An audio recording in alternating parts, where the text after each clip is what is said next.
Assalamualaikum warahmatullahi wabarakatuh.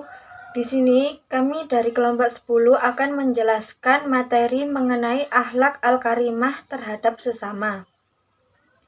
Untuk materi yang pertama yaitu pengertian akhlak. Akhlak adalah tabiat atau sifat seseorang, yakni keadaan jiwa yang terlatih sehingga dalam jiwa tersebut benar-benar telah melekat sifat-sifat yang melahirkan perbuatan-perbuatan dengan mudah dan spontan tanpa dipikirkan dan diangan-angankan terlebih dahulu. Istilah akhlak sudah tidak jarang lagi terdengar di tengah kehidupan masyarakat. Mungkin hampir semua orang sudah mengetahui arti kata akhlak tersebut, karena perkataan akhlak selalu dikaitkan dengan tingkah laku manusia. Akan tetapi, agar lebih meyakinkan pembaca sehingga mudah untuk dipahami, maka kata akhlak perlu diartikan secara bahasa maupun istilah. Dengan demikian, pemahaman terhadap akhlak akan lebih jelas substansinya. Secara bahasa, kata akhlak berasal dari bahasa Arab yang sudah diindonesiakan. Akhlak merupakan akhlak jamak dari khulukun yang berarti perangai, tabiat, adat, dan sebagainya. Kata akhlak ini mempunyai akar kata yang sama dengan kata kholik yang bermakna pencipta dan kata makhluk yang artinya ciptaan, yang diciptakan. Dari kata kholako, menciptakan. Dengan demikian kata huluk dan akhlak yang mengacu pada makna penciptaan. Segala yang ada selain Tuhan yang termasuk di dalamnya kejadian manusia. Sedangkan pengertian akhlak menurut istilah adalah kehendak jiwa manusia yang menimbulkan suatu perbuatan dengan mudah, karena kebiasaan tanpa memerlukan pertimbangan pikiran terlebih dahulu. Sedangkan Abu Ahmadi dan Nur Salimi berasumsi bahwa secara sosiologis di Indonesia kata akhlak sudah mengandung konotasi baik. Jadi, orang yang berakhlak berarti orang yang berakhlak baik. Yang kedua yaitu macam-macam akhlak terpuji atau mahmudah. Akhlak terhadap Allah Subhanahu wa Ta'ala. Yang pertama yaitu mentauhidkan Allah Subhanahu wa Ta'ala. Tauhid adalah mengesahkan Allah, mengakui bahwa tidak ada Tuhan selain Allah. Dasar agama Islam adalah iman kepada Allah yang Maha Esa. Demikian yang disebut dengan tauhid. Tauhid dapat berupa pengakuan bahwa Allah Subhanahu wa Ta'ala satu-satunya yang memiliki sifat rububiyah dan uluhiyah, serta kesempurnaan nama dan sifat. Tauhid dapat dibagi dalam 3 bagian, yaitu yang pertama yaitu tauhid rububiyah, yaitu meyakini bahwa Allah adalah satu-satunya Tuhan yang menciptakan alam ini, yang memilikinya, yang mengatur perjalanannya, yang menghidupkan dan yang mematikan. Dialah yang menurunkan rezeki kepada makhluk, yang berkuasa mendatangkan manfaat dan menimpakan mudorot. Zat yang mengabulkan doa dan permintaan hambanya,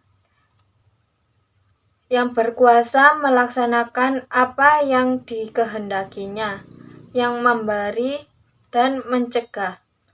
Di tangannya terletak segala kebaikan dan segala urusan.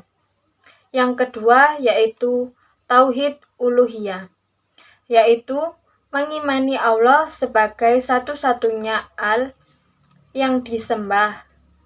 Tauhid uluhiyah disebut juga dengan tauhid iroda atau kehendak, dan tauhid qasdi, tujuan.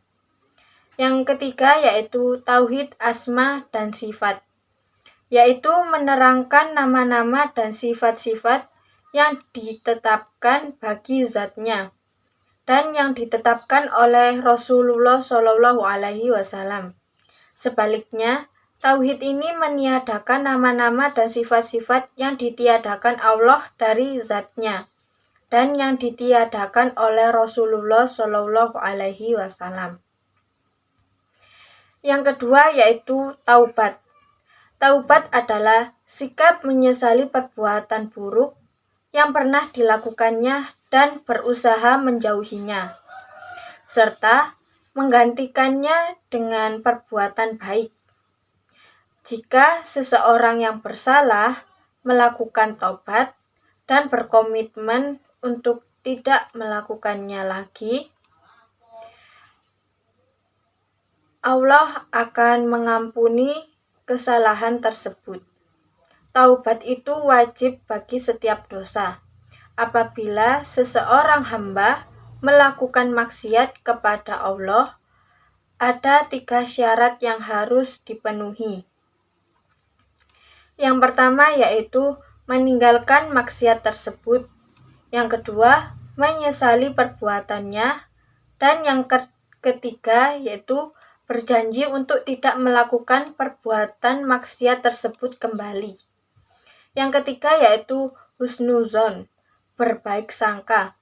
Husnuzon artinya berbaik sangka. Lawan katanya adalah suuzon, yang artinya berburuk sangka. Husnuzon terhadap keputusan Allah Subhanahu wa Ta'ala merupakan salah satu akhlak terpuji. Di antara ciri akhlak terpuji ini adalah ketaatan yang sungguh-sungguh kepadanya. Karena sesungguhnya apa yang ditentukan oleh Allah kepada seorang hamba adalah jalan yang terbaik baginya. Allah itu tergantung kepada prasangka hambanya. Sudah menjadi keharusan bagi setiap muslim agar bersikap husnuzon kepada Allah, dengan berbaik sangka kepada Allah. Seorang hamba akan menjadi tentram dan damai pikirannya. Selain itu, dalam menjalankan aktivitas sehari-harinya, ia akan merasakan kedamaian dan ketenangan jiwa. Samsul Munir Amin 2016 187. Yang keempat yaitu zikrullah. Secara etimologi, zikir berakar dari kata zakara, yang artinya mengingat, memerhatikan, mengenang, mengambil pelajaran, mengenal atau mengerti, dan ingatan. Samsul Munir Amin 2015 188. Zikrullah adalah ibadah yang ringan dan mudah untuk dilakukan. Di dalamnya tersimpan hikmah dan pahala yang besar, berlipat ganda. Zikir bahkan lebih utama nilai kebajikannya dibandingkan jihad di jalan Allah dengan harta dan jiwa.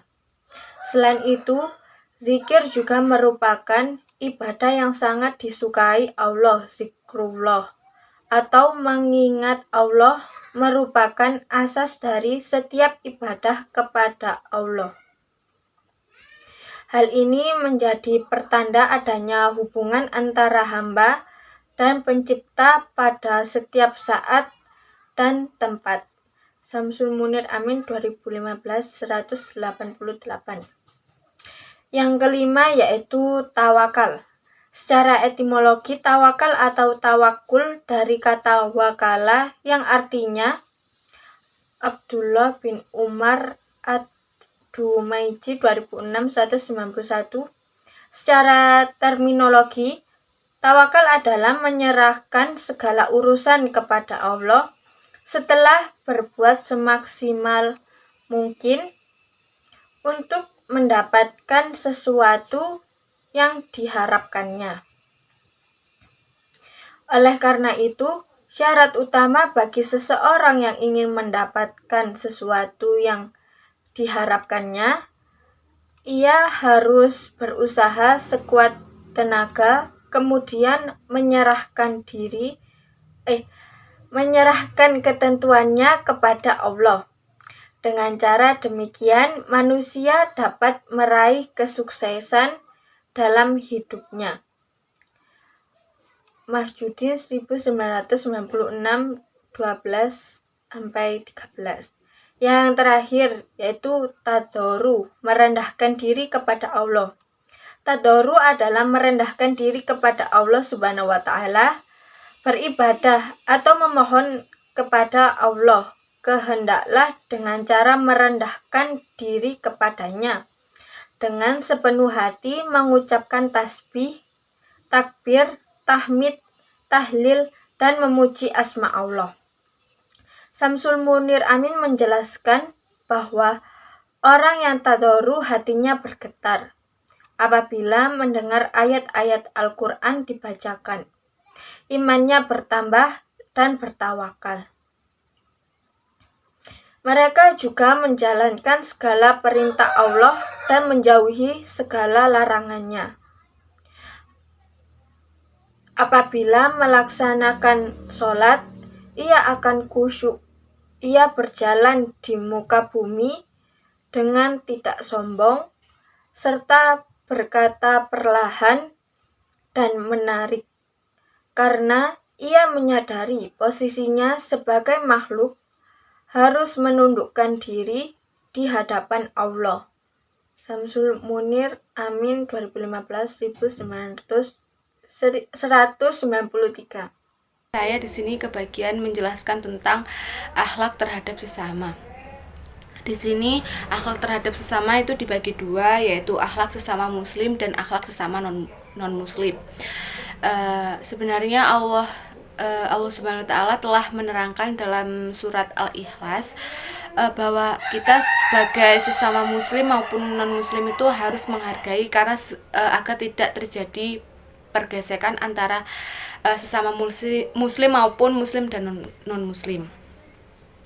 Akhlak sesama muslim, Rasulullah SAW pada hadis riwayat Imam Muslim menyatakan secara umum kriteria muslim teladan. Rasulullah SAW bersabda, muslim yang baik adalah muslim menjaga ucapan dan perilaku sehingga muslim lainnya terjaga dari ucapan dan perilaku yang menyakitkan. Di sini kita dapat menyimpulkan bahwa umat muslim haruslah menjaga omongan atau lisan agar umat yang lainnya tidak tersakiti oleh omongan kita. Lalu akhlak kepada sesama non-muslim, kita diberikan dua petunjuk, yakni terkait kaidah dan muamalah. Terkait hal yang pertama, akidah, maka yang layak dijadikan pedoman adalah lakum dinukum waliyadin, karena itulah akhlak Al-Quran terhadap non-muslim adalah dalam masalah muamalah beda dengan masalah akidah. Dengan tegas berarti tidak saling mencampuri dan juga tidak saling mengganggu. Allah pun juga pernah menulis bahwa kita sesama muslim maupun non muslim itu tidak boleh mencampuri agama orang lain, karena takutnya yaitu tadi adanya pergeseran atau pergesekan antara muslim dan non muslim, begitupun juga sebaliknya. Materi yang selanjutnya yaitu bentuk akhlak terhadap sesama. Yang pertama ada adil. Apa sih yang dimaksud dengan adil itu? Jadi, adil memiliki pengertian yaitu memposisikan sesuatu pada kedudukannya, atau kita tidak boleh condong hanya pada salah satu pihak saja. Seperti firman Allah dalam surat An-Nisa ayat 135, di mana Allah memerintahkan untuk orang-orang yang beriman agar menjadi orang yang menegakkan keadilan dalam kehidupan bermasyarakat. Karena ketika kita tidak melakukan sikap adil, maka akan ada pihak yang dirugikan, dan itu hanya akan menambah permasalahan yang baru. Oleh karena itu, sikap adil ini harus senantiasa kita terapkan dalam kehidupan sehari-hari. Yang kedua ada ridho.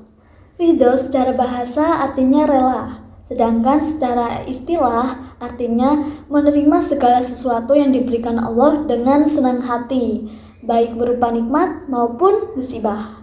Seperti firman Allah dalam surat Al-Baqarah ayat 216, yang artinya, boleh jadi kamu membenci sesuatu, padahal ia amat baik bagimu. Dan boleh jadi pula kamu menyukai sesuatu padahal ia amat buruk bagimu.